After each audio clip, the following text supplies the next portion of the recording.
I'm wondering if Kendrick's, again, I'm wondering if this is trolling, botting, or Kendrick's performance in this battle has really gotten the culture to look at Drake very differently. Facts. Like they're listening to his. That's literally. Here we go. Thank you for saying something logical. 2 hours later, this is his first logical statement right here. Yes, Kendrick got everybody looking at Drake a whole different type of you showed it because I show him a lot of people looking at Drake sideways.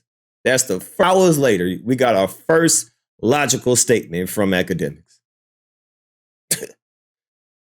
Music different. Like I was reading comments. And yeah, this is why I went to Sexy Red comment section. Like the likes and the dislikes are one thing, but like I had to get a little bit more qualitative. I want to hear the people. That's why I'm inviting you to come talk to me today. I gotta hear the opinions. Like some of these people, like, yo, I like look at Drake different. I hear his music different. Like everything is different after this battle. And I'm like, really? But for some people, that's what they're saying.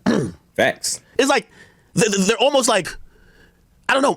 Maybe it was like, remember when Jay-Z was just like at a point, which two points in his career, he was just like, yo, we ain't doing the jerseys no more or the big ass oversized white tees. Yo, it's button ups. And like, I ain't gonna lie, shit. You remember like me as a kid growing up, like the dope thing was to have like a little button up. Like I remember going to I think with H&M, I was getting little button ups, my nigga. Oh yeah. You feel me? Like you trying to because I remember that era when Jay-Z was like the button ups, man. Everybody wearing the button ups. Like everybody was going to the club and the goddamn button ups and the fitted hat and shit. Yeah, I remember that. Has made the baggy whatever clothing like out of style, like nobody would fuck with it no more. Then of course he did it kind of on a culture level with kind of with DOA with Death of Autotune, right? Because do we blame that with T-Pain? T-Pain was like that just shows the power of the culture is so much more than the power of being the most popular, right?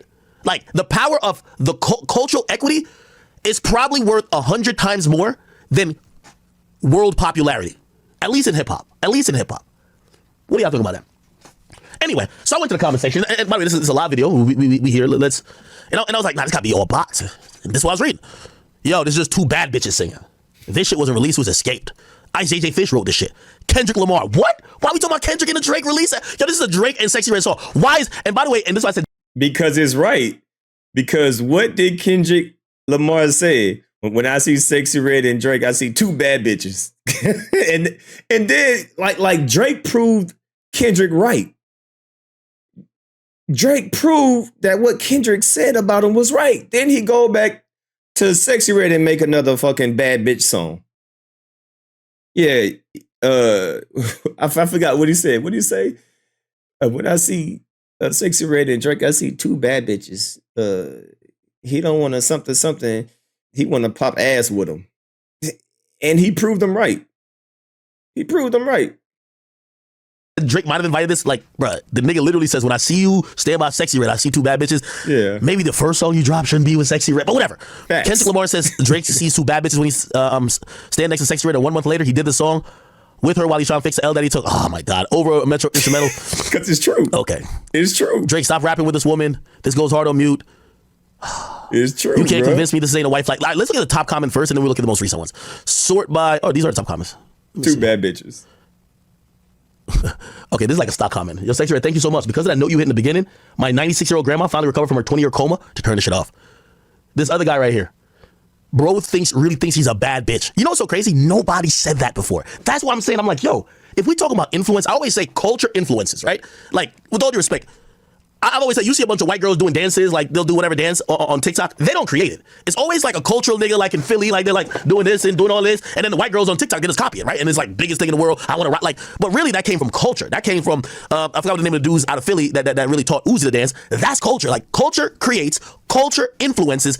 Everything else, even when it gets popular, they just imitate. They can't trend set, right? And I'm looking at this shit, I'm like, yo, what the fuck? Look, you might pop ass with them. Drake fans down so fucking bad, they trying to convince themselves it's a banger to cope. The fact they made it, listen to it 1,000 times, I've mastered it, whatever, have different people. Because it's true. It's funny because it's true. Because Kendrick said it, and then Drake went and proved him right. Hear it and still drop it is crazy to me. Look, when I see you say my Sexy Red, I believe you see two bad bitches. You might pop ass with them. Like, look at these likes. You go. Look, another like, you might pop ass with them. I'm like, what? I've never seen two careers end in a single song before. It's true, bro. What? This shit is crazy. Does Kendrick Lamar have that much cultural influence? And this is gonna sound crazy. Because bro, it has nothing to do with influence. When you're right, you're right. He didn't influence nothing. When he says something and then the other person proves the other person to be right, you gotta be like, oh shit, he was right. It has nothing to do with influence. What Kendrick said about Drake, nigga, he was dead on. He was on point with damn near 90% of the shit he said about Drake. And then Drake go right back. Next song later, popping ass with Sexy Red. So it means that Kendrick was right. Drake to me is just a more popular global superstar. I was on Flagrant 2 and I was talking about this. And I remember Andrew Schultz said this. He said, yo, Kendrick is not even nearly as popular as Drake, which I agree. But he was just saying, who gives a fuck about Kendrick? Drake should have just ignored this. Or like, Kendrick can't do anything to affect Drake. And I remember saying, maybe globally, if you're looking outside of hip hop, Drake's popularity, even as just a brand, is just way more than Kendrick. But within hip hop, what Kendrick has done as an artist and his career, he's not that far from Drake in terms of even popularity, just as far as the culture is concerned. You know what I mean? Because like, yo, like this guy still does some numbers. And I remember Schultz was like, nah. And then watching all this, I'm like, maybe this nigga Kendrick did fucking affect some people. Or maybe they're just trolling Drake. You know what I mean? Because do I think that people are not gonna like Drake? Nah. Like, you know what I mean? The difference between, and I think Meek Mill right now is like back there like fucking whacking off to like some Diddy pictures or whatever. But he's probably like loving this moment. He's like, yeah, I remember when I told niggas that Drake was using bots. Now Drake's about to use my excuse, or maybe people for Drake or Drake fans are about to use my excuse, talking about bots and this that. No. The difference here is, and this is what I think, very, very different from Meek or anybody else. Drake has given 15 years of music that people love. It's impossible to kill that feeling. He might not be as popular, or maybe in this moment, in this cross section of time, we look at him and we be like, damn, bro, like, yeah, Kendrick made you look whatever. But it's impossible for him to get Meek Mill. Like, Meek Mill lost his entire career. Like, Meek Mill is literally selling shout outs on Instagram. Like, that nigga is, somebody sent me a screenshot. They say, yo, Meek is selling shout outs for $5,000. I couldn't believe it. That's one level of getting killed. And then I'm like, nah, Drake can't get killed like that. And even if you think about the Ja Rule effect, Ja Rule, yeah, he got some bops, but Ja's run was like, 4 or 5 years of him being like the guy. The fan base that Drake got, like, Drake got music that is matched. Think about the last 15 years of your life. Think about it. Bro, I was 19 years old. 19 fucking years old, my nigga.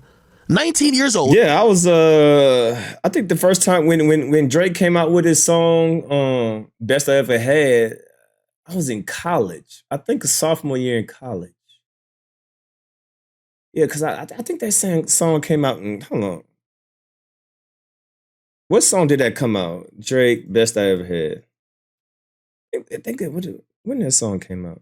Yeah, 2019. Yeah, I was in college there. I was in college there. Yeah, I was in college there. Hold on, 2019? Best I Ever Had? Hold on, I thought it was farther than that. 2019? No. That had to come back. No, 2019 was just, no, it had to have been longer than that. When did this song come out? 2009. Okay. I'm about to say 2019. No, that was just a couple years ago. 2009. 2009. Yeah, I was in college. Yeah. I was in college then. Yeah. 2009. Yeah, because right here it said February 2019. I'm like, hold on, 2019. I'm like, no, that shit is 5 years ago. But yeah, it came out 2009. So you see that right there. February, 2009. Yeah, let's get back to it. Just listening to Drake and just so like enamored because that nigga's music was matching what I was going through at that time in college, like kind of growing and maturing as a young male. I've listened to his music for 15 years afterwards. Sometimes it's not always like I'm like, oh, it just completely matches. Because sometimes he's talking about shit, I'm like, all right, I ain't there yet, but get it. It's impossible for you to just be like, oh, fuck this guy who's given a 15-year soundtrack to your life. And by the way, that goes for even Kendrick and definitely even Cole. This is why the whole thing with Cole apologizing. I do think Cole could never talk too crazy on the level of He can't talk too crazy like that. The masses will like, you know, fuck with him. Like, oh yeah, Cole, keep talking all that shit. But his fan base ain't gonna desert him. Them people at Dreamville Fest ain't gonna desert him. I watched Cole come to my college at Rutgers University, and he sold out like the fucking gym there. And people who I know went to that concert. Hold on. Sorry, I think it's allergies. People who went to that concert went to concerts 12 years later. Like, that guy has been in their life. It's like the soundtrack of their life. Like, they're not gonna be like, oh, he apologized to Kendrick, fuck him. Now, J. Cole isn't that for me. And even then, I still like his music. Still think he's dope. I just don't think he can say he's the best. But the people who love him, they're not gonna abandon his music. Even if they think he shouldn't talk that bad shit no more. What the fuck? Sorry, chat. Okay. All right. But yeah. Just look. Just look at these comments. OVO. Like, look at these comments.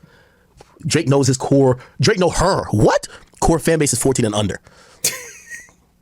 Is she singing? Why are they calling Drake she? Is she singing off key? What key is she in? A minor? Like, well, like, yo, what's up with these comments? Yo, I didn't even know that the comments was this bad. Yo, I may do another reaction video to all the damn. I didn't know that the comments under that video was this bad. Oh, they flame goddamn Drake in this shit. Shit, I might have to do a reaction video to just the comments. God damn, I didn't know that the comment section was this brutal. Damn. Shit.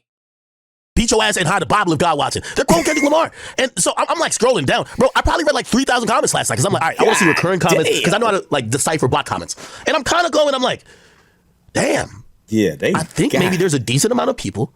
Damn, I didn't know that the comments was looking like, oh yeah, I'm going to have to do a reaction video to just all the roasting that was done. Yeah, I'm definitely going to do a video about that because I didn't know it was that bad. Yeah, thank you, Akademiks, for the idea. Yeah, I'm going to make a separate video and go through all these comments. God damn.